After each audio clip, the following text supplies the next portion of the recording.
ያ ከላይ ጀምሮ ኮንቴክስቱ ሲናገር ለአምላክ የሚያቀርባቸው አትሪቢዩቶችን የሚሰጠው ሰው ኢየሱስ ነው ብዬ እሱ ማለት ነው። አባቶችም ኢሳያስ ነው ብሎ ነው የሚያሰሙት። አባቶችም የፈቱት ኢሳያስ ነው ብሎ ለምሳሌ ቅዱስ ኤፍሬም ዘሶሪያ ካቴና ላይ ብትመለከተው እንደዛ ብሎ ነው ያስቀመጠው። ወር ደግሞ ከጥንት መጽሐፍት ቻሊ በእነሱ ካናን ውስጥ ካሉ መጽሐፍቶች ነው ኢየሱስ ክርስቶስ ታዲያ እነሱ ሳይረዱት ቀርተው በእነሱ በኮሜንተራቸው በመጽሐፋቸው አንደርስታንድ ያደረጉት ነገር የተሳሳተ ነው ልትል አትችልም። ጥንትም የነበረ አንደርስታንዲንግ ስለሆነ ማለት ነው። አንደኛ። ሁለተኛ ነገር ደግሞ የሐዋርያት ተማሪዎች አሉ አይደል? የሐዋርያት ተማሪዎች አሉ አይደል? አሉ አፖስቶሊክ ፋዘርስ። ከነሱ መካከል ኢሳይያስ 63:10 ላይ ለኢየሱስ ነው ብሎ ይጠቅማል። መለስ መለኮት የመለኮት መልእክተኛ ይሆናል። አይ መለኮት የምንለው ሲጀመር ስፔሲፊክ የሆነ ሃይፖቴሲስን ካላወጣ ግብርን አታወራለህ እኮ። እሱ ነው እኮ መልእኮ። ስለዚህ ያ ነው ራሱ እዛ ጋር መልእክተኛው የማ መልእክተኛ ነው ስለ የአንድ አምላክ መልእክተኛ ነው። የፊቱ መልአክ ነው የሚለው። የፊቱ መልአክ አሁንም ኢየሱስ ስለመሆኑ ማስረጃ የለም። የተለያዩ ፕሮሶፖኖች ስንት መላእክት ናቸው? ሁለት። ለምን ሁለት አልካቸው? የሰዛቸው ስንት ነው? የመልአክ ሴም ሰብስታንስ ቢሆንም እንኳን ዲቪዚብል የሆነ ሰብስታንስ ነው ያላቸው። የአምላክን ሰብስታንስ ግን እንከፋፈለው የምንችለው ነገር ነው። ኢንዲቪዚብል ሰብስታንስ የላቸውም። ራሱ ኢንዲቪዚብል ፕሮሶፖን ነው ያላቸው። ፕሮሶፖን መጠየቅ ትችላለህ። አሁንም ጥያቄ ካለ መጠየቅ ትችላለህ። ከመጠየቅ በፊት አንድ ጊዜ ምናልባት ከፈቀዳችሁልኝ ማለት ነው አንድ ነገር መናገር ፈልጋለሁ። በደንብ እንዲገባህ ደግሞ እሱ አንዴ ልቀጥል ወይስ? እሺ እንድትረዳው በደንብ እሺ። ዮሐንስ ወንጌል ላይ ምዕራፍ 10 ቁጥር 14 እና 15 ላይ መልካም እረኛ እኔ ነኝ አለ። አንዴ ቀጥል። ስክሪፕት አድርጌ አመጣለሁ። እስከዛ ሌላ ጥያቄ ይጠይቅ። ቀጥል አንዴ። አይ እሱ ፖይንቱ መሰለ ኢብሮ ላሳየ የፈለገው አንድ ቃል አይነኮ አንደርስታንድ እኮ አድርጌዋለሁ። እሱ ሙሴ ነግረኝ እኮ አንደርስታንድ አድርጌዋለሁ። ሶላት የሚለውን ወርድ ብዙ አይነት ትርጉሞች አሉት አለኝ። እሱ ኦኬ ያልኩት እኮ እኔ እኮ ጨርሽ መጠየቄ ትክክል ነው ወይ ብዬ ነው የጠየኩት። ፋይናል ላይ ከጠየቀኝ ደስ እንደዛ እንዳትጠይቅ ብለው ነው የሆነ ወርድ አመጣ። ግን በግሪኩ ላይ ይለየዋል አልኩት። የወሲብ ነገር ሲሆንና ሌላ ማወቅ ሲሆን ይለየዋል አልኩት። ለዛ ነው አወቀና እንደለየውም አየነው እኮ ለየው እኮ ኢምራን አሁን አለየነው። አወቃትን ሴት ናት እሷ ወንድ አይደለችም። እሷ አወቃትን የሚል አወቀና አወቃት ይለያያል። ትክክል ነህ፣ ግን ሁለቱም ተዋውቀዋል ነው የኔ ፖይንቱ እሱ ነበረ። ለማንኛውም ሌላ ጥያቄ ካለ ወደ ቀጣይ እንለፍ። ጥያቄ አለ? ጥያቄ አለኝ። አዎ እሺ ጠይቅ። አንድ የመጨረሻ ጥያቄ። መልካም አጠር ያለ ከዛ ቶሎ ድርስጠና እንቀጥል ሰው ስላለ። መልካም በሱራ 4:65 ላይ በጌታ እምላለሁ በመካከላቸው በተከበሩት ፍርድ እስከሚያፈርድ ከዚያም ከፈረድኩ ነገር በነፍሶቻቸው ውስጥ ጭንቀትን እስከሚያገኙና ፍጹም መታዘዝም እስከሚያገኙ ድረስ አያምኑም፣ ምእመን አይሆኑም ይላል። እዚህ ላይ አሁን ጥያቄ ምንድነው? አምላክ ራሱ ቃል በቃል በጌታ እምላለሁ እያለ ነው። ተነጋሪው እዚህ ላይ አላህ ከሆነ መሐመድ በጌታ እምላለሁ ሲለው የአላህ ጌታ ማን ነው እያልኩ ነው። እዚህ ላይ ፖይንቱ እሱ ነው። ጥሩ ጥያቄ።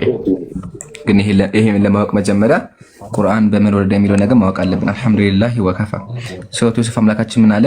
እኛ ፍቺውን ታውቁ ዘንድ አረበኛ ቁርአን ሲሆን በእርግጥ አውርደናል። ስለዚህ ቁርአን አረበኛን የሚጠቀመው የአረበኛ ሰዋሰው ነው። ቁርአን ለአምላካችን በብዙ ነገሮች ይምላል። ምሳሌ በፍጡራኑ ይምላል። በፍጡራኑ ምሳሌ ወሸምሲ ወዱሃሃ ይላል። እንዲሁም ወላ አስር እያለ በጊዜ ይምላል እያለ ይምላል። ኦኬ። ስለዚህ አምላካችን በፍጡራን ይምላል። እንዲሁም ደግሞ አላህ በራሱ ይምላል። ከባድ ነገር ሲሆን በራሱ ይምላል። ፈወረቢከ አለ በጌታ ይሁንብህ። በሰርድ ፐርሰን አድርጎ ተናገረ። እየተናገረ ያለው አላህ ነው፣ ግን በሰርድ ፐርሰን ይተናገራል ስለራሱ። ሰርድ ፐርሰን ይሄ በአረበኛ ያለ ቋንቋ ነው። ኦኬ። ብዙ ቦታ በተመከረ ምሳሌ ቁርአን ላይ ቢናገር ተመከረ። እዚህ ጋር ምን አላህ እርሱ ይላል። ተቆነ እርሱ እያለ ይናገራል። አላህ ከእርሱ በቀር እያለ በሰርድ ፐርሰን ይናገራል። እየተናገረ ያለው አላህ ነው፣ ግን ስለራሱ በሚናገር በሰርድ ፐርሰን ይናገር። ይሄ ደግሞ የአረበኛ የአነጋገር ዘይቤ ነው። ስለዚህ ቁርአን በአረበኛ ስለወረደ ይሄን አነጋገር ዘይቤ ይጠቀመዋል ነው። ምሳሌ ላስቀምጥልኝ። የአነጋገር ዘይቤ ስለሆነ ቁርአን በአረበኛ ስለወረደ መለስኩልህ። እኮ አይሰማም? ለውጥ ያመጣል። አንዴ አትደረብሽ። ለውጥ ያመጣል። ለውጡ ምንድነው ካልከኝ ቁርአን አረበኛ ስለሆነ የሚጠቀመው የአረበኛ ሰዋሰው ነው። ስለዚህ አላህ ቁርአን ላይ በሶስት መንገዶች ይናገራል። አንደኛ እኔ እያለ ይናገራል፣ ሁለተኛ እርሱ እያለ ይናገራል፣ ሶስተኛ ደግሞ እኛ እያለ ይናገራል። ስለዚህ አላህ ሶስቱንም የአነጋገር ዘይቤ ተጠቅሟል። አዎ ሰዋሰው እንደዛ ነው። አንድ ሰው በሰርድ ፐርሰን እንደሚናገር ደስ ይለኛል። ሞልቷል። ሞልቷል። ወላሂ ሞልቷል። ከቁርአን ልጀምርልህ። ይሄማ ማንም አይክድም እኮ ልጀምርልህ ከቁርአን ባይዘይ ከቁርአንም በአረበኛው በመጽሐፍ ቅዱስ ማሳይካለሁ። ከቁርአን ልጀምርልህ። ሱረቱ አሊ ኢምራን ቁጥር 2 ላይ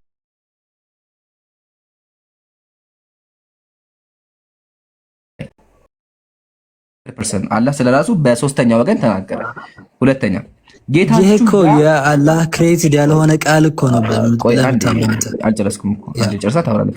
አልጨረስኩም። ይሄ ከቁርአን ያሳየኝ ነው። ከቁርአን ልጨርስና ደግሞ ከአረበኛ ያሳይካለሁ። ስለዚህ አላህ እዚህ ጋር ጌታችሁ ያ ሰማያትና ምድር በ6 ቀኖች የፈጠረ ጌታችሁ እያለ ተናገረ። ያ ስለዚህ ሁለት መንገዶች አግኝታ በሰርድ ፐርሰን የሚናገርበት።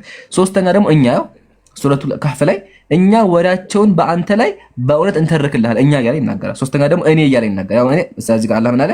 እኔ አለ። ስለዚህ ሶስቱንም መንገድ ተጠቅሟል። አሁን ይሄን ካየ ከአረበኛ ሳውሰ ደግሞ ልስታይሽ ከዛ ጨርሳለን። ከአረበኛ እስከማውጣ አንድ ኢብሮ እስከዛው መጽሐፍ ታወጣልኛለህ አንተ። ያው መጽሐፍ ቅዱስ ይጃለው መጽሐፈ ኢዮብ ክፈትና ምዕራፍ 2 ላይ አድርግልኝ እስከዛው አንተ።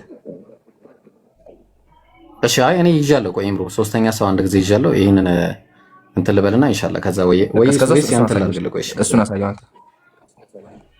እሺ በጣም ጥሩ። ምን ይላል መሰለ በሶስተኛ ለምሳሌ እንትን ትነግረኛለህ። መጽሐፈ ነገሥት ምዕራፍ 1 ንጉሱም አላቸው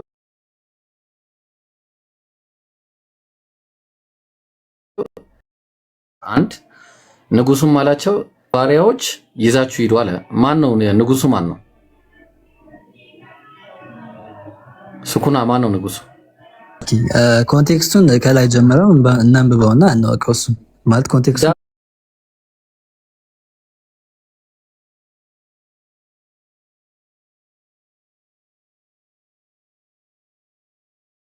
አይደለም ጀስት መልካም።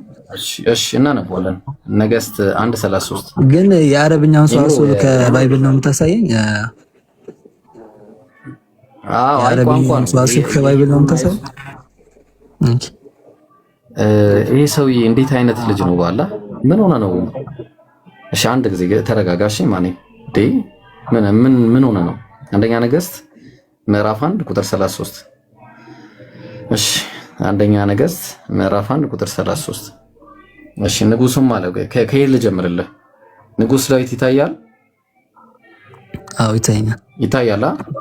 ንጉስ ዳዊት ካህኑን ሳዶቅንና ነብዩ ናታንን የዮዳሄ ልጅን በናያስን ጥሩልኝ አለ። ወደ ንጉሱም ፊት ገቡ አለ። ወደ ንጉሱ ፊት ንጉሱም አላቸው። ማን ነው ንጉሱ? ዳዊት። ማን ነው? ዳዊት። የጌታችሁን ባሪያዎች ይዛችሁ ሂዱ። የጌታችሁን ባሪያዎች ይዛችሁ ሂዱ፣ ልጄንም ሰለሞንን በበቅሎ ላይ አስቀምጡት አለ። ጌታቸው ማን ነው? የባሪያዎቹ ኦፍ ኮርስ ዳዊት ነው የባሪያዎቹ። ታዲያ ለምንድን ነው በሶስተኛ ወገን የጌታችሁ ባሪያ የሚለው? ለምንድን ነው እናንተ ባሪያዎቼ ያላለው? ለምንድን ነው?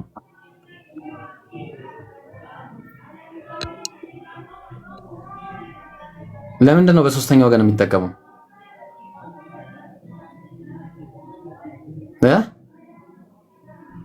ሄሎ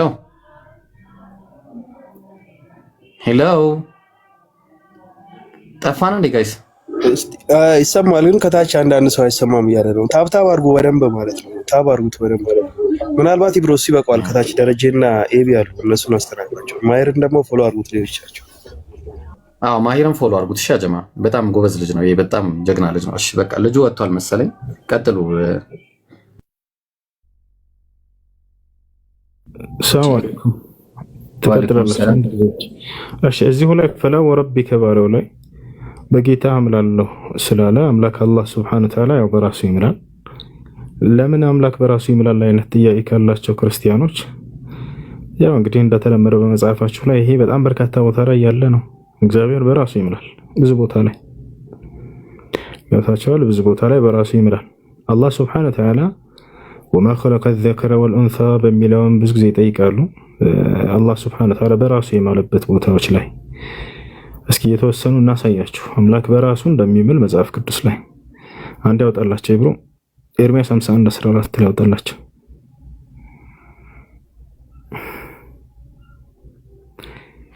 ኤርምያስ 51:14 ያው አምላካችሁ በራሱ ይምላል ብዙ ቦታ ላይ የሰራዊት ጌታ እግዚአብሔር እንዲህ ይላል ያው ሲል በራሱ እንዲህ ሲል ብሏል። በራሱ ይምላል እግዚአብሔር ቃል በቃ መጽሐፋችሁ ላይ በያዕቆብ ክብር ሁሉ ይምላል። በያዕቆብ ክብር ሁሉ ይምላል፣ በራሱም ይምላል። ቢያንስ ጥያቄ ይዛችሁ ስትመጡ ከእናንተ ጋር የሌለ ነገር ቢሆን መልካም ነው። የተሻለ ነገር ለማወቅ ቢሆን የተሻለ ነው። አይ አስተናግዷቸው። ደረጀ ተረኛ ይመስለኛል።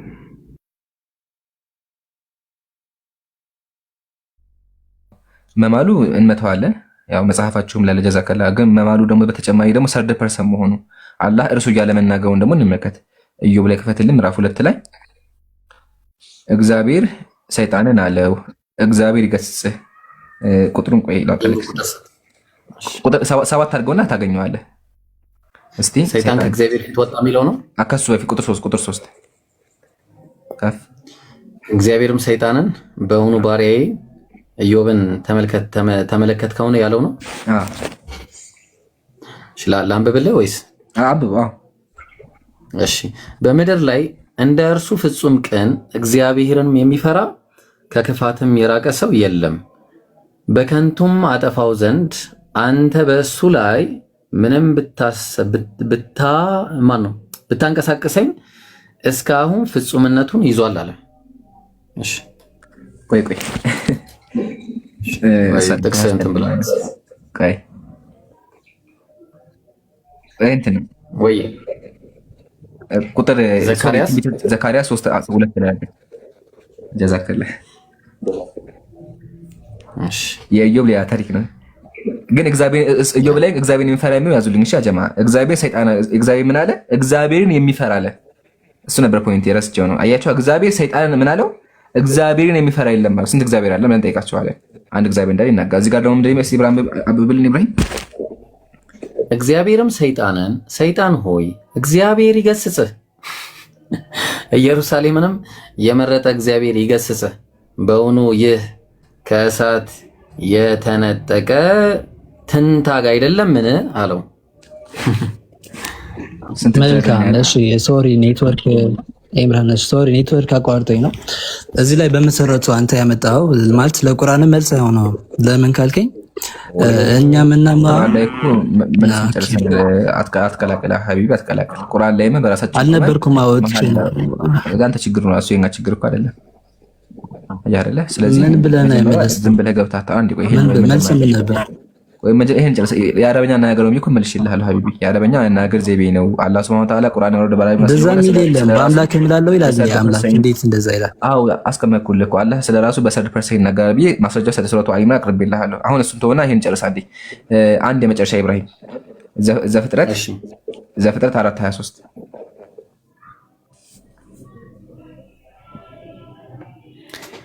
ያ ለላሜህ ጉዳይ ማለት ነው። ላሜህም ለሚስቶቹ ለአዳና ለሴላ አላቸው፣ እናንተ የላሜ ሚስቶች ቃሌን ስሙ፣ ነገሬንም አድምጡ። እኔ እሺ ያው እናንተ የላሜ ሚስቶች ይላል። ስንት ላሜህ ነው ያለው? ስንት ላሜህ ነው ያለው? ወጣ እኮ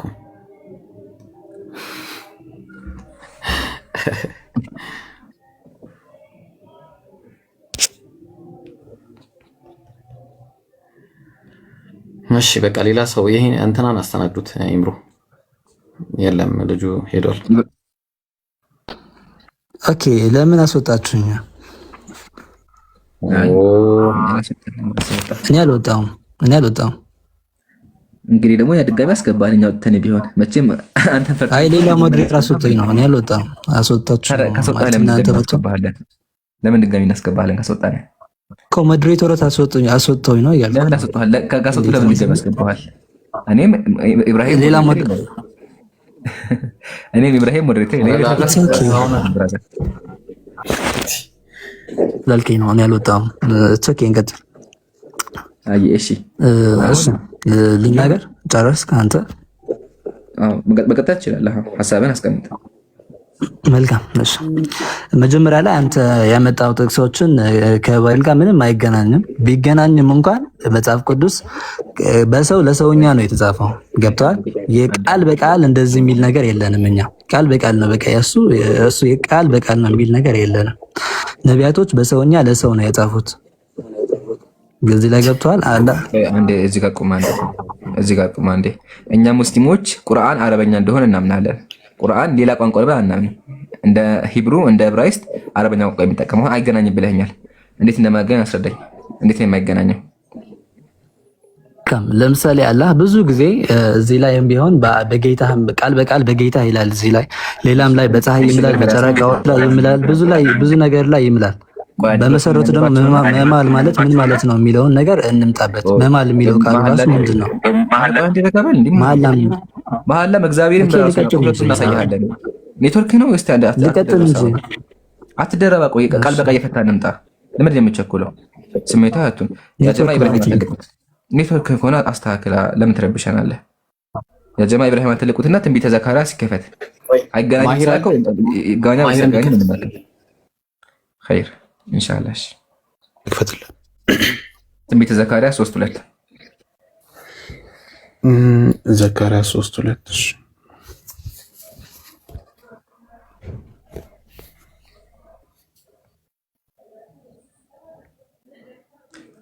ዝም ብሎ አገናኝም። ይሄ ራስን መሸወድ ይባላያቸዋል። ግን እዚህ ጋር ሱኩና ኮሜንት ላይ አጨብጭቡለት። እኛ መጽሐፍ ቅዱስ የአምላክ ቃል እንደሆነ አናምንም የሚል ሐሳብ አስቀምጧልና ይሄ ራሱ አስጨበጭበለ። አትቀጥፍ አላልኩም። እዚህ ላይ ሆነ ትቀጥፋለህ። እዚህ ላይ እንደዛ አልኩ። አንተ አፈጣሪን ፍራ ነኝ ባፈራ አልክማ። ምን ላይ ያከሱ በፊት ቁርአናችን የፈጣሪ ቃል ነው። እኛ ቃል በቃ የፈጣሪ ቃል ነው አልክማ። አውዝ ቢል አንተ እሺ፣ በፈጣሪ ማና አልኩም። በርስት በፈጣሪ ማና አልኩም። ያ በሰዎች ለሰዎች እኮ በሰዎች የእግዚአብሔር ቃል አይደለም ምን ታርገው ነው? እሺ ቀጥል። የእግዚአብሔር ቃል አይደለም አላልኩኝ ወንድማችን እያዋሻ። እሺ መጽሐፍ ቅዱስ የእግዚአብሔር ቃል ነው በሚገባ የእግዚአብሔር ቃል ነው። እሺ የእግዚአብሔር ቃል ከሆነ ትንቢተ ዘካርያስ ላይ እግዚአብሔር እንደዚህ ይላል። አንብብልን ማሂር። ያ በሰዎች ለሰዎች ነው የተጻፈው እያልኩ ነው። ግን የእግዚአብሔር ቃል እንደዚህ ግን የእግዚአብሔር ቃል መጽሐፍ ቅዱስ እንደናንተ ቃል በቃል አይደለም ብለሃል። እኔ እሱን እንተውና ችግር የለውም። የፈጣሪ ቃል ከሆነ ቆይ አንዴ፣ የፈጣሪ ቃል ከሆነ ትንቢተ ዘካርያስ አንዴ ይነበብ። ማሂር አንብብልን። ይታያል እኮ ለሰዎች በሰዎች ነው የተጻፈው ያልኩ ነው ወንድማችን። አንዴ ሚዩት አድርጎ ግን መጀመሪያ አዳምጠኝ እንዴ ፖይንት መጀመሪያ። ይሄ የእግዚአብሔር ንግግር ነው። ማንም የሚጻፈው እዚች ጋር ያለችው ሰይጣን ሆይ እያለ የሚያወራው እግዚአብሔር ነው። ይሄ ለሰዎች ነው የተጻፈው፣ በሰዎች ነው የተጻፈው ያልኩ ነው። ሰው ነው የጻፈው እኮ። ንግግሩ የማን ነው? እግዚአብሔር ቃል ቢሆንም በስ ሰይጣን ሆይ ያለው ማን ነው? ሰይጣን ሆይ ያለው ሰዎች ለሰዎች ነው የጻፉት። እንደናንተ ሰይጣን ሆይ ያለው ማን ነው? ሰው ነው እግዚአብሔር ነው? ሰይጣን ሆይ የሚለው ሰው ነው እግዚአብሔር ነው? አጭር መልስ እኮ እግዚአብሔር ነው እዚህ ላይ የሚለው። እግዚአብሔር ሲል ምን አለ መሰለ? እግዚአብሔር ሲናገር አሁን እያወራ ያለው እግዚአብሔር ነው። እናመሰግናለን። እግዚአብሔር ሲናገር ሰይጣን ሆይ እግዚአብሔር ይገስጽህ አለ። እግዚአብሔር ይገስጽህ እያለ ነው። ለእግዚአብሔር ሌላ እግዚአብሔር አለው ወይ? ስለ የትኛው እግዚአብሔር ነው የሚያወራው? እዚህ ላይ እየተናገረ ያለው ጸሐፊ ነው፣ ግን እግዚአብሔር እንደዛ እንዳለ እየተናገረ ነው እዚህ ላይ እኮ። እግዚአብሔር ምን አለ? እግዚአብሔር እንደዛ እንዳለ ጸሐፊው እየተናገረ ነው። እናንተ እግዚአብሔር ምን እንዳለ የሚል ነገር የለውም። እግዚአብሔር ምን እንዳለ እግዚአብሔር ምን አለ? አይሰማም? ትሰማለህ? እግዚአብሔር ምን አለ እኮ። ፖይንቱ ራሱ እኮ አልገባም። ምንም አይገናኝም እኮ ነው የምልህ። አላህ ስለማማሉ እግዚአብሔር ያለው ንገረኝ። እግዚአብሔር ምንድን ነው ያለው እዚህ ጋር? ሰይጣን ሆይ ብሎ እግዚአብሔር ምንድን ነው ያለው? አውጣው። አብሽር አትልፋ። መቼም ያወጣው ኮንቴክስት አንብበው። ችግር የለውም። ከአንድ ነው፣ ቅርብ ነው። አንድ ቁጥር ከፈለግ አንብበው።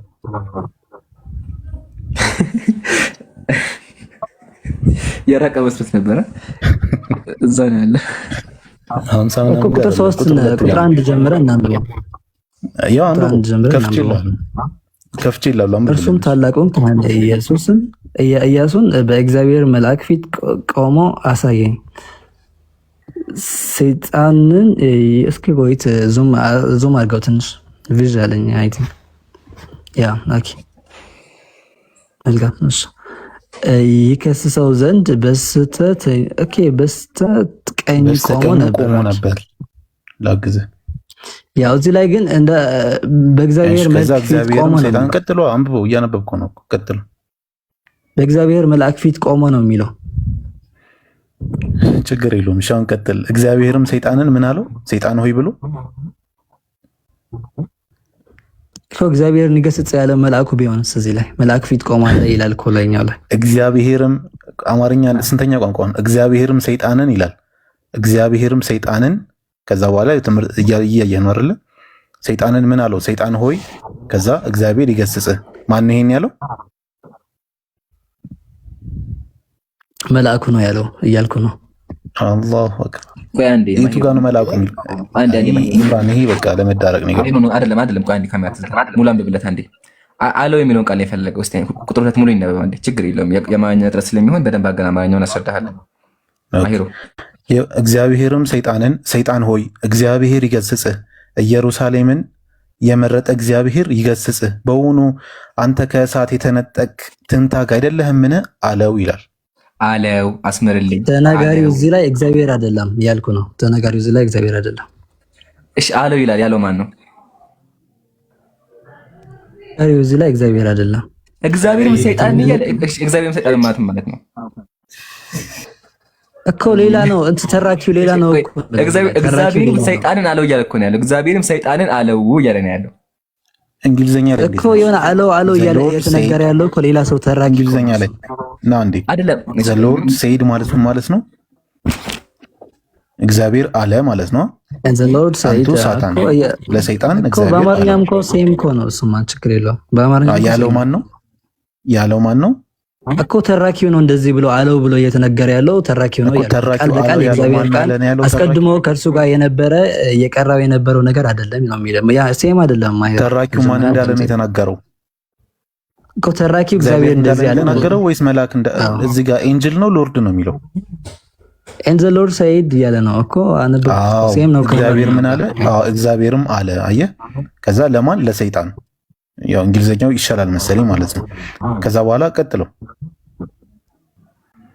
እኮ ከአማርኛው ጋር ሴም ነው። እንትን ዲፈረንስ የለውም እኮ ወንድማችን እኮ። ያለው ማን ነው ማለት ነው? እንደዚህ ነው ካላልኩም ኤንጅል አይደለም የሚለው እዚህ ጋር ተስማም አለቀ በቃ። ከላይኛው ጋር እያወራ ያለው ቁጥር 1 ላይ ምንድን ነው እያወራ ያለው? ቁጥር 1 ላይ ኮንቴክስቱን ከገባ አንተ እስካብራራልኝ። እኔ ስለ ቁጥር 1 እኮ ስለ ኮንቴክስቱ እኮ አይመለከተኝም። እዚህ ጋር እግዚአብሔር ስለተናገረው ንግግር ነው የሚመለከተው። እርሱም ታላቁን ካህን ኢያሱን በእግዚአብሔር መልአክ ፊት ቆሞ አሳየኝ። ሰው በእግዚአብሔር መልአክ ፊት ቆሞ አሳየን። ሰው ኮንቴክስቱ ራሱ ስለሌላ ነገር ነው የሚያወራው እዚህ ላይ።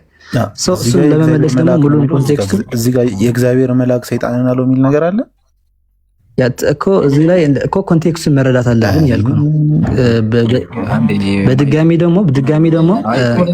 ደግሞ ይሄ ግልጽ ሰዎች ለሰዎች የጻፉት ነው። ጀስት ተራኪው ነው እንደዚህ ብሎ እየተናገረ ያለው ያልኩ ነው። አይ ወላሂ ልንገርህ፣ ይሄ ራስን መሸወር በጣም አሳዝነኸኛል። እግዚአብሔርም ሰይጣንን አለው እያለ እግዚአብሔርም እያለ ትከሽ ችግር የለውም። ይሄ ቁርአን ጋር ሴም አይደለም። ሴም እናደርገዋለን። ቁርአን ጋር ሴም አይደለም። ሪች ሚታጋንዲ ማሂሮ እንግሊዘኛውን አድርገው አንደ ሀቢቢ ችግር የለውም። ይሄን ካላመንክ ትወርዳለህ። ከቁርአን ጋር ሴም አይደለም። ችግር የለውም። በኋላ እናገናኘው። ከቁርአን ጋር ሴም አይደለም እኮ ነው። አሁን ደግሞ ችግር የለውም። እሺ አንዴ አንብበው እንግሊዘኛውን። የጠየቅኩህ እኮ ሌላ ነበር።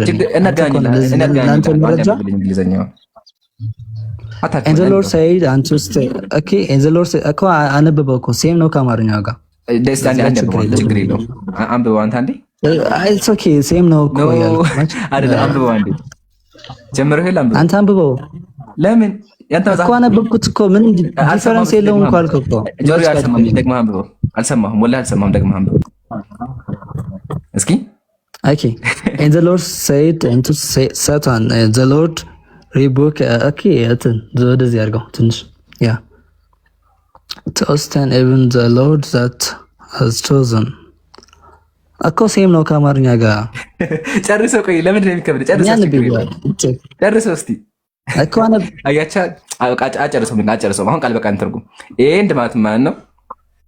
እንደዚህ ከሆነ አይገባም። ኧረ በአማርኛውም ሴም ነው። እኔ ቃላት ትርጉም አለ። እንፍታ ችግር የለውም። ኤንድ ማለት ማን ነው? ትርጉምልኝ እኮ ኤንድ ለምን እኮ አንዴ ልጠይቅህ ሴም አይደለም እኮ ነው የሚለው ኢምራን። ቁርአን ላይ የጠየቀውን ነገር ለመመለስ እሱ የኛው በቂ አይደለም፣ ምንም አይመልስ። ቆይ እሱ ጆሮ ከሆነ አንዳዳምጠኝ። ቁርአኑ ጋር ይገናኛል፣ አገናኝልህ። ዳግም ዘ ቁርአን ጋር ትበለኝ አትዳግም። አንድ ቃል እንደዚህ ቢሆን እንደ ቄስ አንድ ቃል አትዳግም። ይገናኛል፣ አገናኝልህ። ቆይ አንዴ ረጋ ብል አሁን ተርጉምልኝ። ኤንድ ዘ ሎርድ ይላል ሴድ ይላል። ተርጉምልኝ። ወላሂ ተርጉም መጀመሪያ። ለምን ሎርድ ማለት በክርስትና አምላክ እግዚአብሔር ነው። ሴድ እግዚአብሔር አለ ማለት ነው። እግዚአብሔር አለ ስለሚ አይተረጉመው። ግን እስቲ እንሞክረው። ካልሆነ በቃ ይወርዳል። መጽሐፉን እየካደ ስለሆነ ማለት ነው። የመጨረሻ ደህ ነው እሱ kana ካልሆነ በቃ አልካድኩም። ምንድነው እየተረጉምክ አይደለም። ታማኝ አሁን ለመጽሐፍ አልታመንክም። ኤንድ ማለት ነው ምንም አባርኛውም እንኳን እንደዚህ ነው። እንደዚህ አይደለም እንኳን ተርጉሞ ተርጉሞሽ ኤንድ ማለት ነው እኮ እግዚአብሔር እንደዚህ ያለ ያለ ነው። እንዘሎት እግዚአብሔር እንደዚህ ያለ በቃ አመሰግናለሁ።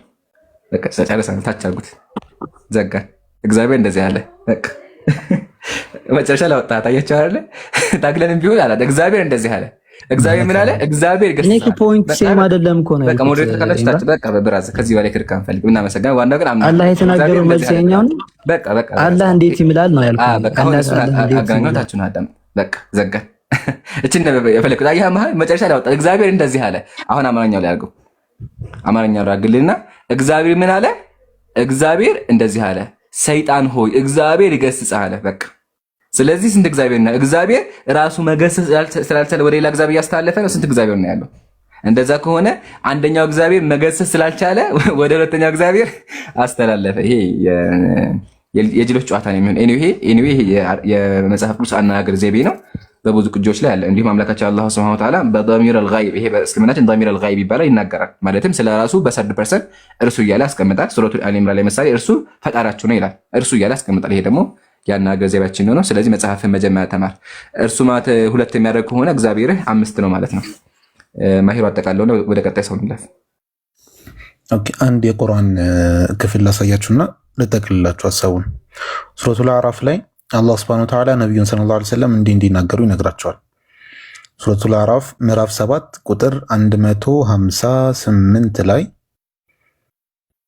ይኸውላችሁ ሙሐመድ ሆይ ኦኬ አይተልቅ ከዚህ በላይ ሙሐመድ ሆይ ይላል በላቸው እናንተ ሰዎች ሆይ እኔ ወደ እናንተ ወደ ሁላችሁም የተላኩ ምንድነኝ አሉ የአላህ መልእክተኛ ነኝ አሉ። ከዛስ እርሱም አሉ ስለ አላህ Subhanahu Wa Ta'ala ሲገልጹ ያ ሰማያትና ምድርን ንግስና ለእርሱ ብቻ የሆነ ነው፣ እርሱ እንጂ ሌላ አምላክ የለም፣ ሕያው አድርጓል ይገላልም።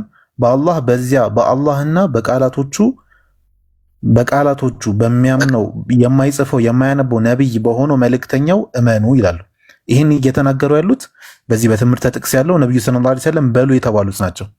ነብዩ ሰለላሁ ዐለይሂ ወሰለም በሉ የተባሉት ምንድነው? የማያነብና የማይጽፍ የሆነው በሆነው ነብይ በመልእክተኛው እመኑ። በመልእክተኛው ነብዩ ሰለላሁ ዐለይሂ ወሰለም በእኔ እመኑ አይደለም እያሉ ያሉት፣ ወይም ደግሞ በእኔ እመኑ በላቸው አይደለም እየተባሉ ያሉት። በመልእክተኛው ብለው እንደ ሰርድ ፐርሰን አድርገው ራሳቸውን ይገልጻሉ፣ ወይም ደግሞ ራሳቸውን እንዲገልጹ ተቀምጧል።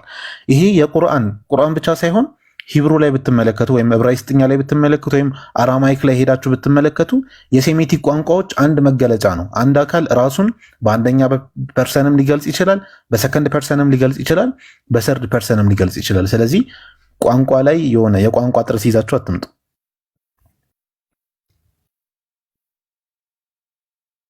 ካለ ቀጥሉ ይብራል። እሺ የአብ አይ ቲንክ የአብ መሰለ ስም የሚለው መቀጠል ትችላለህ። ማን የሚለው ስሙ ከስራ ያለው ልጅ ሰላም እንዴት ነው? ሰላም ብያለሁ። አለን ኤቢ ነው የሚለው አክቹሊ አለን ኤቢ ነው የሚለው ኤቢ የሆነ ጊዜ አብ አይ ቲንክ ታስቻለ ማለት ነው። ይቀጥል ችግር የለውም። እሺ ሜቢ ጥያቄ ካላችሁ ላስተናግድና ከዛም በኋላ ትጠይቃለህ። ችግር የለም። አንተ ጥያቄ የለህ መጀመሪያ እስልምና ላይ? ኦኬ እስልምና ላይ ምናልባት አንድ ጥያቄ ያ ጠይቅና ችግር የለውም። ሜቢ ጠይቅ። እሺ በጣም ሰሞኑን የጠየቁት ያለው ጥያቄ አለ። ክርክርም አልፈልግም፣ በአጭሩ ብቻ እንድታስረዳኝ ነው። ስላሴ እንድፋይን አድርግልኝ። ኦኬ ስላሴ ማለት አንድ አምላክ የአንድ አምላክ አስተምሮ ነው። አይ ስላሴ ዲፋይን አድርግልኝ ስለ ወርዱ ትርጉሙ ምንድነው የሚለውን ከዛ አስተምሮታችሁን ንገረኝ። አጠር አድርገህ። ኦኬ ወልዱ እሺ ቃሉ የግዕዝ ቃል ስላሴ ማለት ሰለሰ ወይም ሶስት አደረገ እንደማለት ነው የቃሉ ቀጥተኛ ትርጉም። ጎበዝ። እሺ በእምነታዊ የማትፈልጋቸው ስላሴ ስትሉ ያ በእምነት ስናመጣው ደግሞ ተመሳሳይ ቃሉን እንደዚሁ እምነቱ ስንጠቀም አንድ አምላክ ራሱን በሶስት አካላት ገለጸ እያልን ነው። ወይም ራሱን ሰለሰ የሚለው ቃል ወደ ተወሰነ ኮንፊውዥን ሊያመራ ይችላል። ግን አንድ አምላክ ራሱን በሶስት አካላት ገለጠ which is አብ እንዲሁም ቃሉና መንፈሱ ብለን እናምናለን። ኦኬ ስለዚህ አንድ አምላክ በሶስት አካል ተገለጠ ነው። የተዋሃዱ መለኮት ወይ የተሰለሱ በአካላት አንድ ሲሆን ሶስት ናቸው፣ ሶስት ሲሆን አንድ ናቸው። በግብር በአጋዝ አንድ ናቸው፣ በአካል ደግሞ ሶስት ናቸው። ኤግዛክት ራይት። እሺ ኦኬ። ይሄን አስተምሮ ያወቀ ወይም የሰበከ ነብይ አለ? የሰበከ ማለት አክቹሊ እኔ ሰው አምላክን ይገልጣል ብዬ አላምንም። ራሱ አምላክ ነው ለሰው የሚገለጠው። እሺ አምላክ ራሱን ያስተዋወቀ ለነቢያት እንደዚህ ብሎ አስተዋውቋል?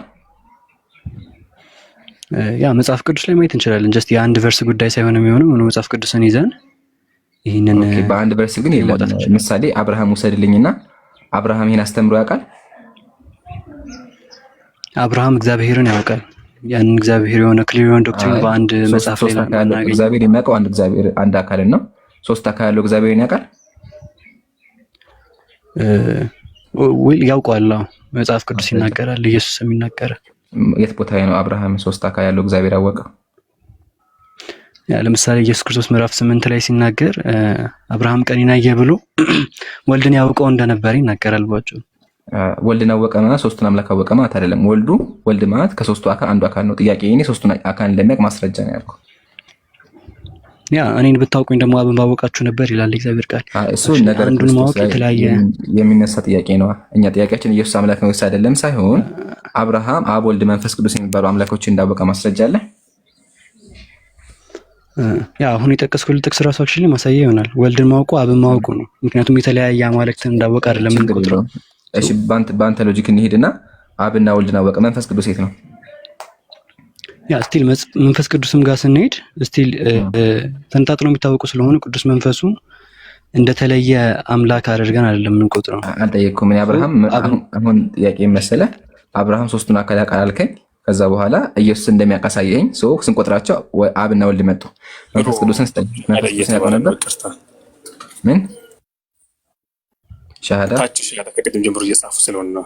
አፈነ ቻለው ቀጥሉ እናንተ። እኔ የፈለኩ ነው ገስት ላኪ ወይ ፕራይቬት ግን አካውንታችሁን አስተካክሉ ኢንሻአላህ። አዎ ግን ኡስታዝ ጀማል አንዳንድ ያስተካከሉ ሻሃዳ እያሉ ፕሮግራም እያበሹ ሰዎች አሉና ሻሃዳ ካሉ በውስጥ ይምጡ ወይም ደግሞ በቃ አንድ ቁጥር ይጻፉ። ሌላ ወሬ ሻሃዳ እያላችሁ አታቆርጡ። ይግቡና ከዛ እንቀጥላለን ኢንሻአላህ። ጀዛኩሙላህ ኡስታዝ። እሺ አሁን ቀጥልና ወገናችን ኤቢ ያው አብርሃም አብና ወልድ እንደሚያውቅ አሳይተኛል። መንፈስ ቅዱስ ያወቀበት ማስረጃ አለ? እሺ አክቹሊ መንፈስ ቅዱስ የቃልና የአብ መንፈስ ነው ባጭሩ። ነጥለን የምናውቀው ነገር ራሱ አይደለም። አይ እኮ ነው ጠየቅኩህ። ጥያቄ መንፈስ ቅዱስን አብርሃም እንደሚያውቀው ነው ያልኩህ። አሁን አንተ አብርሃም ኢየሱስ እንደሚያውቀው አሳይተኛል። ከመጽሐፍ ቅዱስህ ላይ አብርሃም ኢየሱስን ያውቃል ብለህ አቅርበህልኛል። አሁን ደግሞ አብርሃም መንፈስ ቅዱስ እንደሚያውቀው ማስረጃ ስጠኝ። ኦኬ እሺ እግዚአብሔር ቃል ሲናገር ለምሳሌ መስዋዕቱን ዘፍጥረት 15 አካባቢ ላይ ይመስለኛል መስዋዕቱን ባቀረበ ጊዜ አይ በቁርአን ዘፍጥረት ቁጥር 15 ቁጥር ስንት? ያ እሺ መጽሐፍ ቅዱስ ነው የሚል ክፈት አጠገብ ስላለ ነው። ያ አይ ክፈት በማስረጃ የሚሆነው ዘፍጥረት 15 ከፍቼልህ እኔ በካሜራ አወጣልሃለሁ እዚህ ጋር። እሺ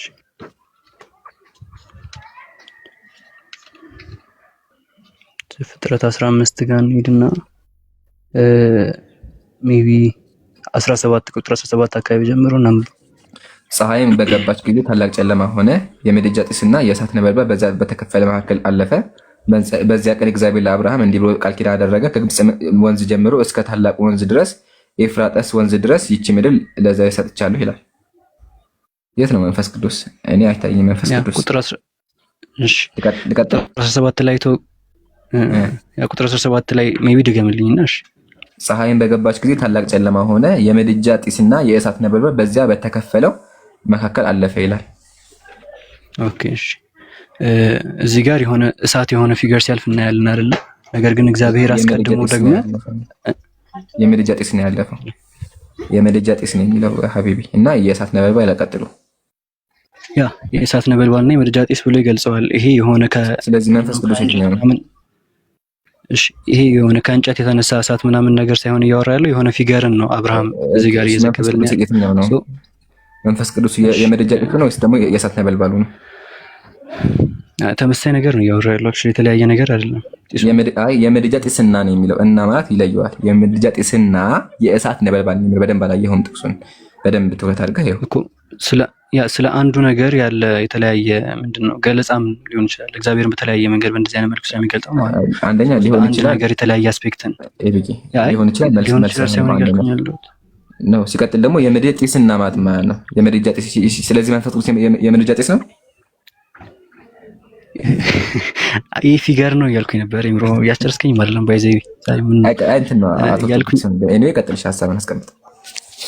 እሺ እያልኩኝ ያለሁት እዚህ ጋር እያወራ ያለው የሆነ የታየውን ፊገር ነው እንጂ ሊትራሊ የሆነ ከሰል ወይ ደግሞ ከሆነ ከእንጨት ምናምን ነገር የሚመጣ እሳትን አይደለም። ሰው የምድጃ ጢስና የእሳት ነበልባልን አየ ይላል።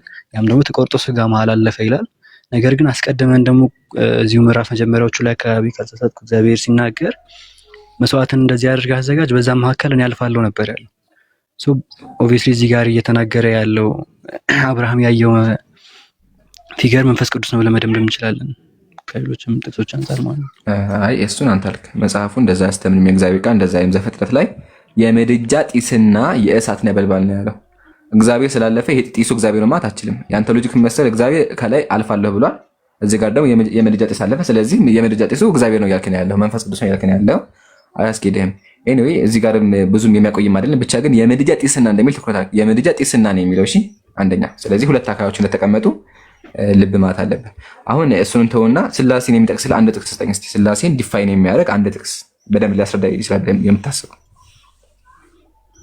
እሺ ለምሳሌ ኢሳይያስ 48:16 ጋር እንሂድ ነው። እሺ ሄድኩኝ። እሺ አንብብልኝ። ወደ እኔ ቅረብ፣ አማርኛውን አንብብልህ። ወደ እኔ ቅረብ፣ ይህን ስሙ። እኔ ከጥንት ጀምሮ በስውር አልተናገርኩም፣ ከሆነበት ዘመን ጀምሮ እኔ በዚያ ያለሁ። አሁንም ጌታ እግዚአብሔርና መንፈሱ ልከውኛል ይላል። እሺ እዚህ ጋር አንደኛ እዚህ ጋር በደንብ የምናየው ነገር ጊዜ የተላከው አካል ማን ነው የሚለው ከላይም ከፍ ብለን ማየት እንችላለን፣ ችግር የለውም። ነገር ግን ላኩኝ እያለው ያለው አካል ተላኩ የሚለው በጌታ እግዚአብሔር እንዲሁም በመንፈሱ ነው አይደለ? ሁለት ናቸው። እሺ እያዘንኩ ቢሆንም አንደኛ እየተናገረ ያለው ኢሳያስ ነው። ሁለተኛ ደግሞ ጌታ ልኮኛል እንዲሁም መንፈሱ ነው የሚለው። ከፈለክ አማርኛውን ላውጣልክና ተመልከት አንተ ራስህ። ቆይ አንዴ አያህ። ስለዚህ መጀመሪያ እየተናገረ ያለው ኢየሱስ አይደለም፣ እየተናገረ ያለው ኢሳያስ ነው። ተመልከት ምን ይላል? አሁንም እግዚአብሔር አምላክ ላከኝ መንፈሱንም ነው የሚለው። መንፈሱም ላከው ነው የሚያስቀምጠው። ከፈለግ ሂብሩንም ግሪኩንም ማለት እንችላለን። ልከውኛልም አይልም፣ ላከኝ ነው የሚለው። ሲቀጥል መንፈሱም ነው የሚለው። ስለዚህ ሶስቱም ሐሳብ አያስኬድም። አንደኛ ልከውኛል አይልም፣ ሁለተኛ እየተናገረ ያለው ኢሳያስ ነው፣ ሶስተኛ ደግሞ የላከው መንፈሱን ነው። ምን ትላለህ? እሺ ሜቢ ዕብራይስጡን በደንብ ያሳየኝና ያመጣው የአማርኛ የትኛው ነው? ሻላህ የመቼ ነው አማርኛው? 1880 የአባሮሜ ትርጉም። ኦኬ እሺ አክቹሊ ፕሮቴስታንት ነኝ በርግጥ። ኦ ሶሪ ችግር የለውም። በቃ ፕሮቴስታንት ሆነ ወደ ሂብሩ ነው ችግር የለውም። ምንድን ነው የሚለው?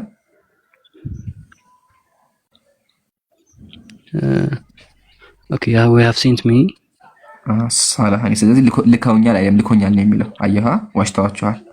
አማርኛው ልከውኛል አሉት፣ ግን ሂብሩ የሚለው ልኮኛል ነው የሚለው። have sent me ያው ኢብራሂም ያሳየው ሲንጉላር ነው። 1% ነው እየተናገረ ያለው ላኪው 1% ነው። ያ ልከውኛልማ ነው አክቹሊ ግን ማለት ተላከውማ ሲንጉላር ፐርሰን 1% ነው። ኖ እየተናገረ ያለው ራሱ አንድ ቋሚ ነው። እየተናገረ ያለው ራሱ 1% ነው። ልኮኛል የላኪው ራሱ 1% ነው። ኦኬ ላኪው ራሱ እሺ ሜቢ ደግሞ ዕብራይስጥ ይሄ ከምን ላይ ነው የመጣው? ባይብል ሀብ ነው። ባይብል ሀብ ከፈለክ ኤልኤክስ ማሳየት እንችላለን። ኤልኤክስን ተመልከት። ያው ናው the Lord sent off away me ይላል። ያው ኤልኤክስም ሂብሩም አማርኛውም ልኮኛል አይልም። ያ ሎርድ ሴንድ ኦፍ አዌይ ሚ ኤንድ ዘ ስፒሪት ሂ ማይ ኦን ኢቨን ፕሬዘንት ማስተር እያለ ይናገራል። ስለዚህ ልከውኛል አይልም። ምን ትላለህ? መጀመሪያ ኡስታዝ መጥቷል። ከቻላችሁ አስገቡት ሞዴሬተር ካላችሁ። እሺ ኦኬ እሺ ሜቢ ይሄንን እንግዲህ እንትኑን ቼክ አደርገዋለሁ። ማዞሪቲኩም አክቹሊ የሂብሩ ባይብል ነበረኝ ግን ያ አወጣንልህ እኮ በነበረኝ መልኩ ነው የሚያስቀምጠው። ያ አወጣሁልህ። ኦኬ ችግር የለም። ቼክ አደርገዋለሁ። ያ ቃሉን ሂደህ ይኸው ሻላሃይ ነው የሚለው። ሻላሃይ በጣም የፈለገውን ቅጂ ክፈት። ሻላሃይ ነው ልከውኛል የሚል ጭራሽ ነው የለም። ሶ አየህ አይደለ ኤቢ ይሄ ጥቅስ ስላሴን አያሳይም። ስለዚህ ሐሳቡ የተመታ ነው። አንድ ድልስት የመጨረሻ ሲቀጥል እየተናገረ ያለው ኢየሱስ እንዳልሆነ ታውቃለህ። ግን ለሱ ማስረጃ አላባከን። ኤኒዌይ እየተናገረ ያለው ራሱ ኢየሱስ አይደለም ኢሳይያስ እየተናገረ ያለው። እሺ ኤቢ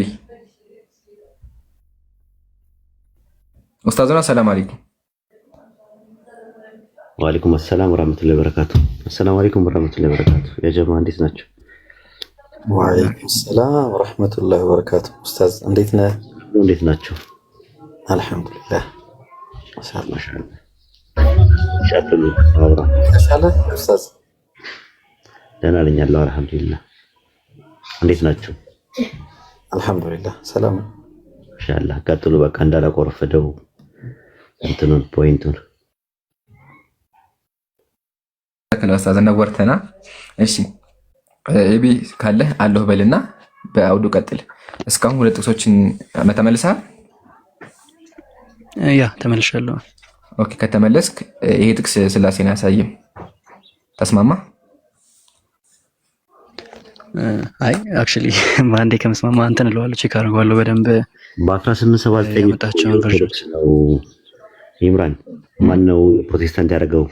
በ1879 የነበረው የአባ ሮሜ የቁም ጽሑፍ የአባ አብርሃም መጽሐፍ ሲታተም የኦርቶዶክሶች ናቸው ያሳተሙት። በዛን ሰዓት ፕሮቴስታንት ኢትዮጵያ ውስጥ የለም። ጆባ ዊትነስ በዛን ሰዓት የለም። እሱ አይ ቲንክ ጴንጤ ይመስለኛል አይደለ?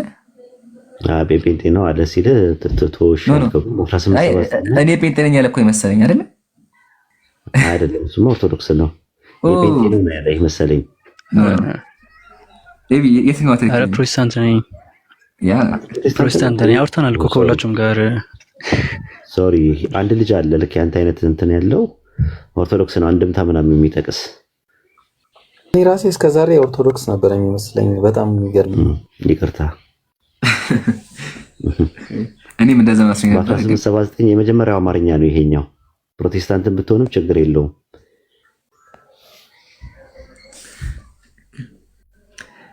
ግልጽ ነው ኤቢ? ያ እዚህ ላይ ቼክ አድርገው ፈልጋለሁ። ሜቢ ላከኝ ነው የሚለው አንደኛ። ሁለተኛ ነገር ደግሞ ላከኝ ባዩ ማን ነው አንተ የምትለው? ያ ከላይ ጀምሮ ኮንቴክስቱ ሲናገር ለአምላክ የሚያቀርባቸው አትሪቢዩቶችን የሚሰጠው ሰው ኢየሱስ ነው ብዬ ነው። እንትን ነው አባቶችም ኢሳይያስ ነው ብሎ ነው የሚያሰሙት። አባቶችም የፈቱት ኢሳይያስ ነው ብሎ ነው። ለምሳሌ ቅዱስ ኤፍሬም ዘሶሪያ ካቴና ላይ ብትመለከተው እንደዛ ብሎ ነው ያስቀመጠው።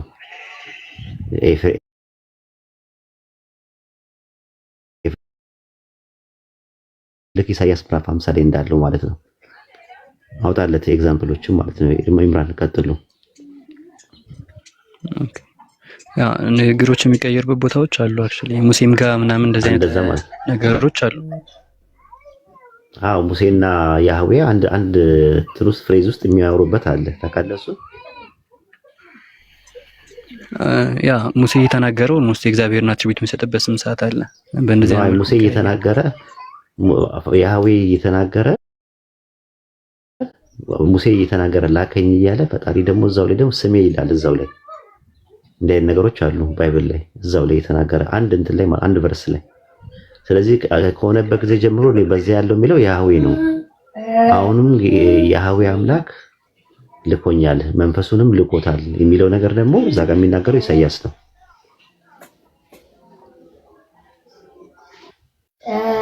ግልጽ ነው። ያ ቼክ አድርጓል። ግልጽ ነው። እንደዚህ አይነት ነገሮች አሉ። ኮሜንታሪዎች ኮሜንታሪ ብቻ ሳይሆን ኖርማል የኮንቴክስቱ ራሱ አያስኬድም። ራሱ የአይዲያኖችም እንትኖችም ነብዩ ኢሳይያስ እንደሆነ ያስቀምጡት ኮሜንታሪዎች አይነሱ ሚድራሽ ላይ የእነሱ ኢሳያስ እንደሆነ ነው የሚያመጡት። ፎርሳ ታዲያ እንደዛ ነው። እነሱ ይቀድማሉ። እነዛ እንዴት ሊሳሳቱ ይችላሉ? አንደኛ ነገር፣ ሁለተኛ እንደዛ ከሆነ ከኤርሊ ቸርች ፋዘርስ ተነስቲ ኤርሊ የሚባሉት አፖስቶሊክ ፋዘርስ የሐዋርያት ተማሪዎች የነበሩት ኢሳያስ 48:16 ሲፈቱ ለኢየሱስ ነው ብሎ ይጠቀማል። ላተር ላይ የነበሩ ናቸው ቸርች ፋዘርስ እንደዛ ያሉት። እናንተ እንዳልከው ያሉት እርግጥ ግን አለ። እንደዛ የለም። ራሱ ማለት ኢሳያስ 48:16 የሥላሴን ትምህርት ድምዳሜ ለመስራት አያስኬድም። እንደውም ጭራሽ የሚንር ነገር ሆኖ ነው ያገኘነው። አንደኛ ሻላሃኒ ነው የሚለው፣ ሻለሁኒ አይደለም የሚለው፣ ሻለሁኒ ነው። ላከኝ ልከውኛል ማለት ከፈለግ ሻላሁኒ ነው የሚለው። ሻላሃ ማለት ላከ ማለት ነው። ሻላሁ ማለት ላኩ ማለት ነው። ሻላሃኒ ኒ ስትል ደግሞ እኔ ማለት ነው። ሻላሃኒ ስትል ላከኝ፣ ሻላሁኒ ስትል ደግሞ ላኩኝ ነው። ኢሳያስ 48:16 ላይ ሻላሁኒ የሚል ቃል የለም። ስለዚህ ከዛ አንፃር ነው መታየት ያለበት ማለት ነው። እንቀጥል። ተዘፈለ ሰው ይላል ሥላሴ ይሄ ተከታታይ አንድ ይጨምር ኡስታዜ። እሺ አንድ ጨምር። አንድ ማለት ሥላሴን የሚያሳይ ማለት ነው አይደለ? ኦኬ እሺ። ለምሳሌ ከዚሁ ከኢሳያስ 13:7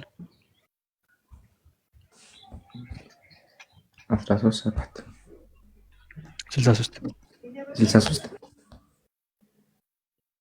ኦኬ 7 እግዚአብሔር እንደሰጠን ሁሉ የእግዚአብሔርን ቸርነትና የእግዚአብሔርን ምስጋና እንደ ምሕረቱና እንደ ቸርነቱ ብዛት ለእስራኤል ቤት የሰጠውን ትልቅ በጎነት አሳስባለሁ። እርሱም በእውነት ሕዝቤ ሐሰት የሚያደርግ ልጆቼ ናቸው አለ። መድኃኒትም ሆነላቸው።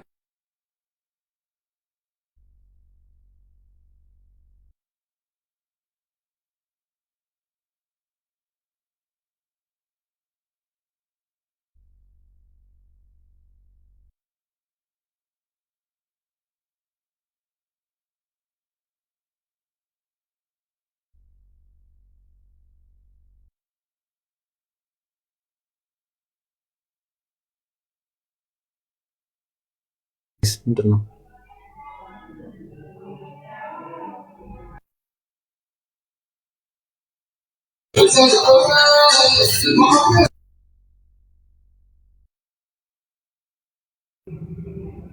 ምንድን ነው ጋይስ? ምን ነው የተፈጠረው? እሺ ይሰማል? ትሰማለህ ብሮ? ሁለቱም ነው የወረዱት። ትሰማል? አዎ የት ሄዱ? አይ እሺ ማሂር አለ አለው ብሮ ቀጥል። እሺ ኢምራን ተመልሶ ቀጥል። እሺ ምንድን ነው ኢምሮ? ሶሪ አይ ስልክ ገብቶብኝ ነው። ይሰማል አለው። ቀጥል። እሺ ምን ላይ የተቋረጠው? በጭንቃቸው አንድ ተልብኝ። እሺ በጭንቃቸው ሁሉ እነርሱ ተጨነቁ፣ የፊቱን መልአክ አዳናቸው፣ በፍቅሩም በርህራኄው ተቤዣቸው ይላል። ኤቢ ያ ከዛም በኋላ ቁጥር 10 ነው ድገምልኝና እነርሱ ግን አመፁ፣ ቅዱሱን መንፈሱም አስመረሩ፣ ስለዚህ ተመልሰው ጠላት ሆናቸው፣ እርሱን ተዋጋቸው ይላል። ኦኬ ስለዚህ እዚህ ጋር እንደምናየው ከላይ እግዚአብሔር ብሎ የጠቀሰው አለ ቁጥር 7 አካባቢ ላይ። ከዛ ቁጥር 8 ላይ ደግሞ ወይ ቁጥር 9 ካልተሳሳትኩ የፊቱን መልአክ ብሎ ደግሞ የጠቀሰው አለ። እንደገና ደግሞ ቅዱሱ መንፈሱን ብሎ ደግሞ የጠቀሰው አለ። ሰው አሳዘኑ እያለ ይናገራል ማለት ነው። ሰው እዚህ ጋር ራሱ 3 አካላት ማየት እንችላለን ብዬ አምናለሁ። ሶስቱም አያስኬድህም። አንደኛ ቴዎፋኒ ወይም በቴዎፋኒ ታምናለህ? ኢየሱስ የብሉይ ኪዳን መልአክ ነው ታምናለህ? ያ አምናለሁ። ሁሉም መልአክ ኢየሱስ አይደለም፣ ግን ቴዎፋኒዎች አሉ ብዬ አምናለሁ። አሁን እሱ ሌላ ርዕስ ነው።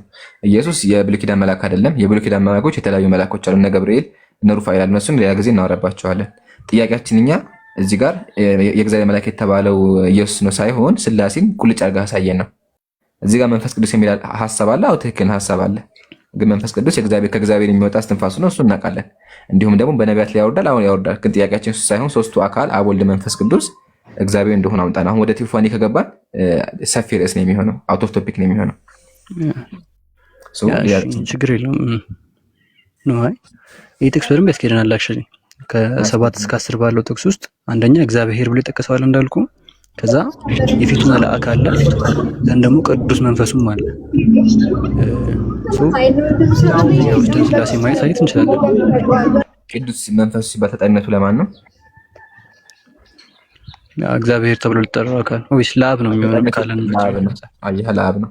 እኛ አብ መንፈሱ እንደላከ ወይም ደግሞ መንፈስ ቅዱስ በኮንሴፕት እንዳለ እኮ አልካድንም። አየህ፣ ሲቀጥል ቴዎፋኒ ራሱ ኢየሱስ የብሉይ ኪዳን መልአክ ለመሆኑ ማስረጃ ምንድን ነው ብለህ አሁን ሌላ ርዕስ ይገባብን ነው። ኢየሱስ የብሉይ ኪዳን መልአክ አይደለም። 4 ነጥብ። ይሄን ወቀው።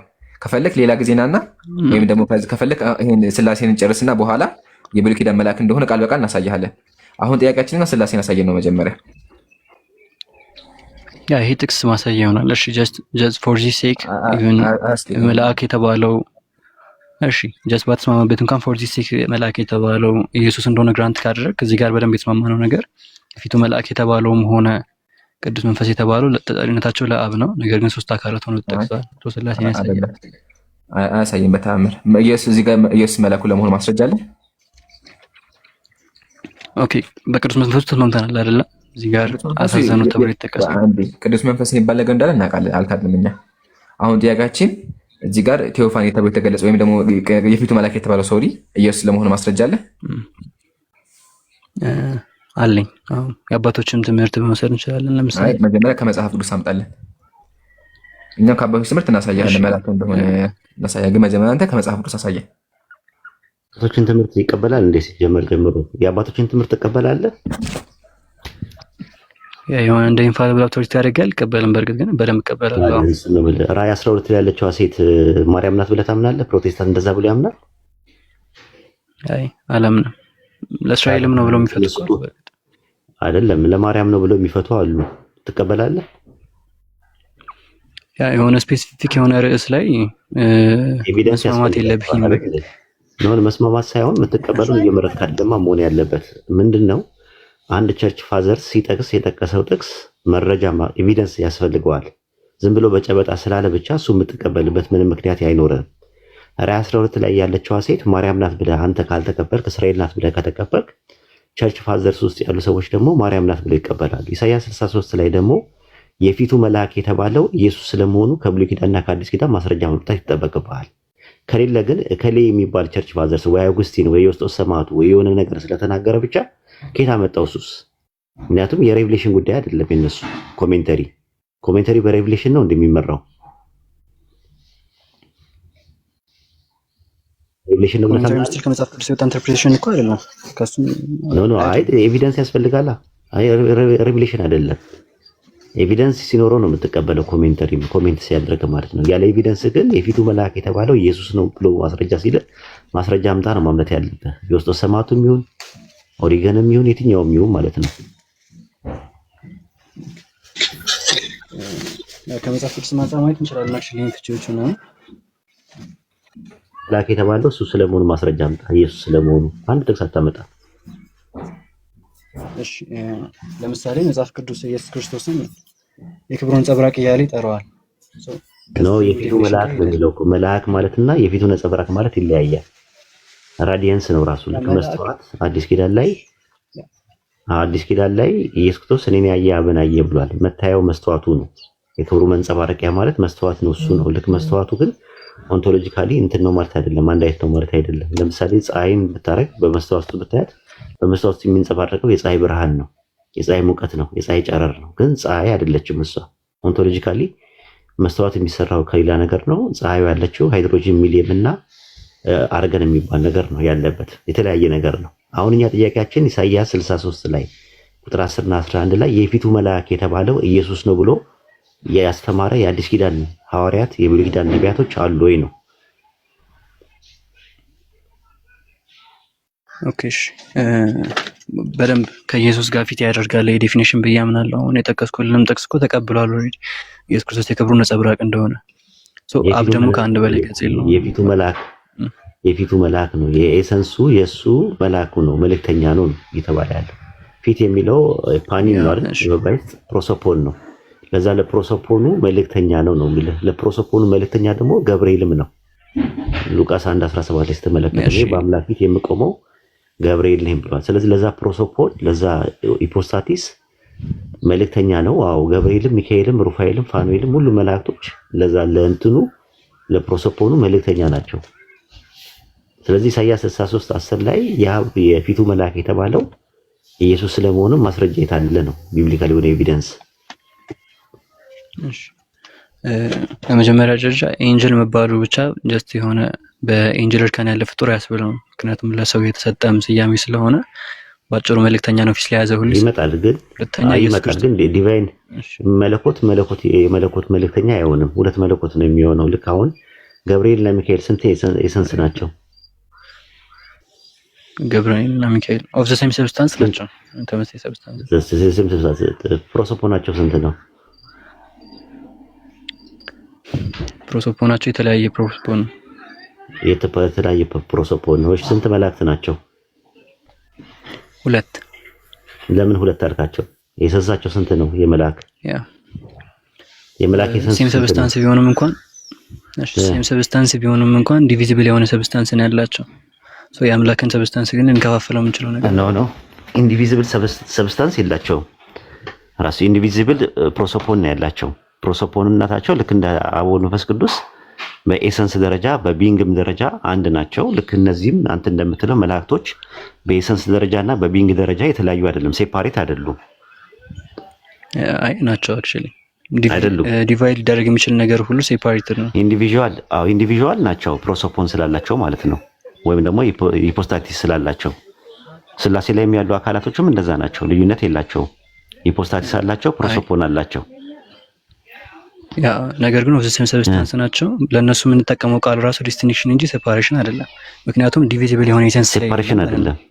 ሴፓሬሽን የላቸውም መላእክቶች፣ ሴፓሬሽን የላቸውም በኤሰንስ። ሴፓሬሽን አሁን አላቸው ብለህ ነበር እኮ ወይ? አላልኩም። ሴፓሬሽን አላልኩም፣ ዲስቲንክሽን ያልኩ። በደንብ አላዳመጥከኝም።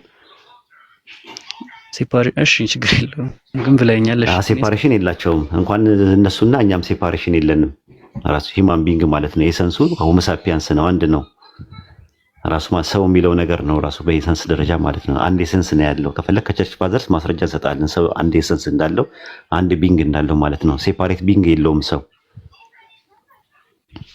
ኦኬ ስለዚህ አሁን ምንድነው ነጥባችን? ያነሰው አለ አክቹሊ። እሺ እሱን ነው እኮ የምልህ እኮ አንድ ሰው ነው ያለው በዓለም ላይ አንድ ሰው ነው ያለው፣ አንድ ኤሰንስ ነው ያለው። ግን የተለያየ ዲስቲንክት ፐርሰን ስላለ ነው ብዙ ሰው ያደረገ ማለት ነው። ወደ ነጥባችን ስንመለስ መለኮት የመለኮት መልእክተኛ ይሆናል። አይ መለኮት የምንለው ሲጀመር ስፔሲፊክ የሆነ ሃይፖቴሲስን ካላወጣ ግብርን አታወራለህ እኮ። እሱን እኮ የምልህ እኮ። ስለዚህ ያ ነው ራሱ እዛ ጋር መልእክተኛው የማን መልእክተኛ ነው ስለ የአንድ አምላክ መልእክተኛ ነው። የፊቱ መልአክ ነው የሚለው። የፊቱ መልአክ አሁንም ኢየሱስ ስለመሆኑ ማስረጃ የለም። ችግር የለውም እናወራበታለን። ግን አሁን የመለኮት መልእክተኛ ይሆናሉ ለሚለው በፍጹም ሲጀምር ጥያቄው ልክ አይደለም። ስፔሲፊክ የሆነ ሃይፖቴሲስን ካላወጣ በስተቀር ግብርን አታወራለትም። ሃይፖቴሲሱን ሲያወጣው ደግሞ የፊቱ መልአክ ብሎ ጠርቶታል። ያም ደግሞ ለኢየሱስ ክርስቶስ ከሰጠው ዴፊኒሽን አንፃር የፊቱ መልአክ የተባለው ኢየሱስ ስለመሆኑ ማስረጃ የለም። ራስ ስፔኩሌሽን ነው አጠቃላይ ማለት ነው። ኦኬ የፊቱ መልአክ የተባለው ኢየሱስ ክርስቶስ ለመሆኑ ነው ማስረጃ የምሰጠው የለም። የታልሙዲክ አሁን ለምሳሌ እኔ አሁን ኢንፎርሜሽን አለኝ ለምሳሌ ኤቪደንስ ባይኖረኝም ማለት ነው። አንተ ግን ኢንፎርሜሽንም ኤቪደንስም የለህም የፊቱ መልአክ ኢየሱስ ስለመሆኑ ማለት ነው። ለምሳሌ ጁብሊ ትቀበላለህ? የአይሁዳውያኖች መጽሐፍ ጁብሊ ከክርስቶስ በፊት የነበረው ኢየሱስ እኮ ለኢየሱስ የአይሁዳውያን መጽሐፍ ማስረጃ አይሆንም ሲጀመር። ኖ መጽሐፉ እንዴት ማለት ጁብሊ እኮ ነው ያልኩህ እኮ። ጁብሊ ኮሜንታሪ አይደለም እኮ ጁብሊ መጽሐፍ ነው። ኦኬ እሺ ካናናይዝድ ነው። ዴድ ሲ ስክሮልስ ውስጥ የተገኘ ነው። ዴድ ሲ ስክሮልስ ውስጥ የተገኘ ነው። የሙት ዋር ጥቅል ውስጥ የተገኘ ነው። ኩፋሌ የምንለው በኢትዮጵያ ዴድ ሲ ስክሮልስ ውስጥ የተገኙት ጁብሊ የሚባለው መጽሐፍት ውስጥ የፊቱ መልአክ ፍጡር እንደሆነ ይናገራል። ምን ትላለህ? ኦኬ አልቀበልም። ካኖኔ ውስጥ የለም ሲጀመር እኮ ግን አሁን ኢንፎርሜሽን ቢያንስ ኢንፎርሜሽን ሰጠው ኤቪደንስ ባልሰጠህም ለአንተ ኤቪደንስ ባይሆን ግን ኢንፎርሜሽን አግኝተሃል። ልክ እንደሰጠው አንተም ከጥንት ከነበሩ መዛግብት ውስጥ መካከል ኢሳይያስ 63:10 ላይ የፊቱ መልአክ የተባለው ኢየሱስ ነው ብሎ የተናገረ ያል ካለ ትሰጠኛለህ ወይ? ስለዚህ ከአይሁዳውያን መጽሐፍ ኦር ደግሞ ከጥንት መጽሐፍት ቻሊ በእነሱ ካኖን ውስጥ ካሉ መጽሐፍቶች ነው ኢየሱስ ክርስቶስ ታዲያ እነሱ ሳይረዱት ቀርተው በእነሱ በኮሜንተራቸው በመጽሐፋቸው አንደርስታንድ ያደረጉት ነገር የተሳሳተ ነው ልትል አትችልም። ጥንትም የነበረ አንደርስታንዲንግ ስለሆነ ማለት ነው። አንደኛ። ሁለተኛ ነገር ደግሞ የሐዋርያት ተማሪዎች አሉ አይደል? የሐዋርያት ተማሪዎች አሉ አይደል? አሉ አፖስቶሊክ ፋዘርስ። ከነሱ መካከል ኢሳይያስ 63:10 ላይ ለኢየሱስ ነው ብሎ ይጠቅማል። አክቹሊ ከመጀመሪያዎቹ ሜቢ ፈርስት እና ሴኮንድ ሴንቸሪ ከሆነ እየጠየቀኝ ያለው እንዴ ቼክ አደርጋለሁ ግን ያለ አይመስለኝም። ስለዚህ እንደዛ አይመስለኝም። ራሱ ኖርማሊ ኢሳይያስ 63:10 ላይ ለስላሴ መሆን አይችልም። ራሱ አንደኛ ነገር መንፈስ ቅዱስ ተጠቅሷል። አዎ ቅዱስ መንፈሱ መልአኩ የሚለው ነገር የፊቱ መልአክ የሚለው ያኔ ከግብጽ ምድር ሲያወጣቸው የነበረው መልአክ ነው። እንደውም ሚካኤል ነው የሚል ነገር አለ በኦርቶዶክስ። ኦኬ መና ያው መልአክ ነው ብለህ ታምናለህ? ይሄ ሚካኤል ነው ብለው ይላሉ በኦርቶዶክስ አስተምሮት ውስጥ። ኦኬ ችግር የለውም ግን አሁን እዚህ ጋር የተጠቀሰው መልአክ ከግብጽ ምድር ያወጣቸው መልአክ ነው ብለህ ነበር። እሱን ታምናለህ? ይላል እኮ የፊቱ መልአክ። አዎ የፊቱ መልአክ ይላል። አዎ ኦኬ እሺ የፊቱ መልአክ አስመረሩ ሲል አንድም ለምሳሌ ዕብራውያን መጽሐፍ ምዕራፍ 11 ላይ ሲናገር ከግብጽ ከፈርዖን መልካም ስብዕና ጠጅ ይልቅ በክርስቶስ ስለ ክርስቶስ መከራ መቀበል ወደደ እያለ ይናገራል። ስለ ክርስቶስ መነቀፍ የሚበልጥ መከራ ከተቀበለ አይደለም ስለ ክርስቶስ መነቀፍ ይላል እኮ። ስለ መሲሁ ነው የሚያወራው እንጂ ስለ መልአኩ ነው የሚል አለ። ችግር የለውም። እሺ ስለሌለ ነገር መልአኩ ተነቀፈ እንደ ግብጽ ላይ ስለነቀፈ ነበር። አዎ ስለ መሲሁ መምጣት ተናግሯል ሙሴ። በታልሙዲክ ሶርሶች አሉ። ለምሳሌ ሚሽና ውስጥ አለ ስለ መሲሁ መምጣት በተናገረበት ላይ የተነቀፈበት ነቀፋ አለ። ያንን የዕብራውያን ጻፊ ከዛ ባግራውንድ የተነሳ እየነገረንና እያናገረን ያለው እንጂ አንተ እንደምትለው መልአክን እስራኤሎች በምድረ በዳ ያሉ የነቀፉበት ምንም ጥቅስ የለም።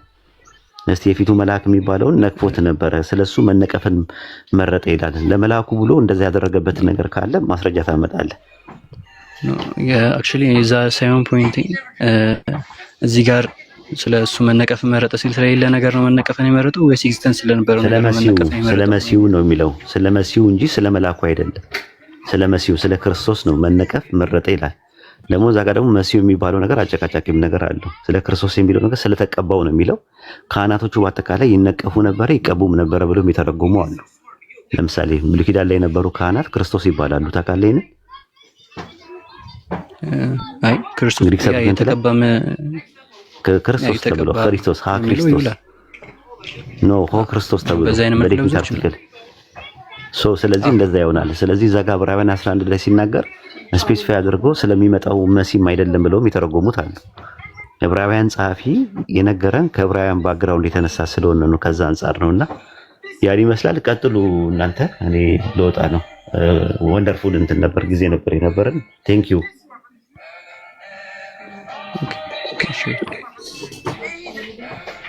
ሰላም አለይኩም። ሰላም። አንድ ምን ነበረ ሀቢቢ? ቆይ ከእሱ ጋር እንጨርስ። አንዴ ጨርስሽ። ምንድን ነው ሀሳቡ? ቆይ አይ ሀሳቡ ምንድን ነው? እኔ ቀዳ ወል ቀድር በሚባለው ነገር ላይ እንድታወራልኝ ስለፈለኩ።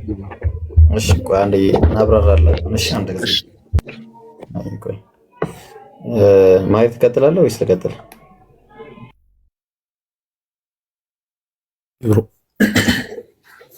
እሺ ኤቢ እስቲ አይ በጣም ስለተመቸኝ እኮ ነው። አወራረህ በጣም ደስ ይላልና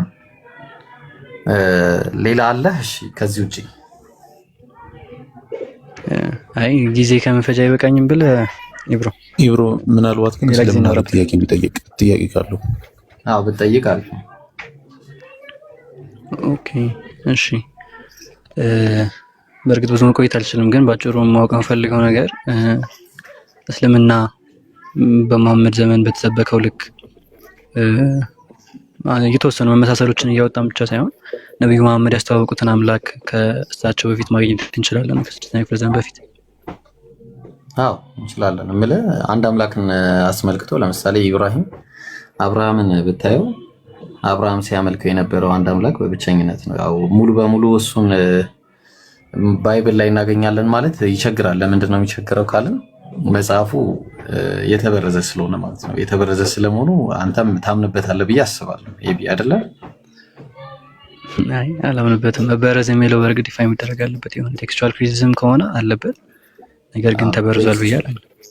ኖ ቴክስቹዋል ክሪቲሲዝም አንድ ነገር ነው። ቴክስቹዋል ክሪቲሲዝም አንደኛው ከሌላኛው ማኑስክሪፕት መለያየቱ ሌላ ነገር ነው። ጥያቄው ራሱ መጽሐፉ ቫሪያንት ነው። ራሱ ውስጡ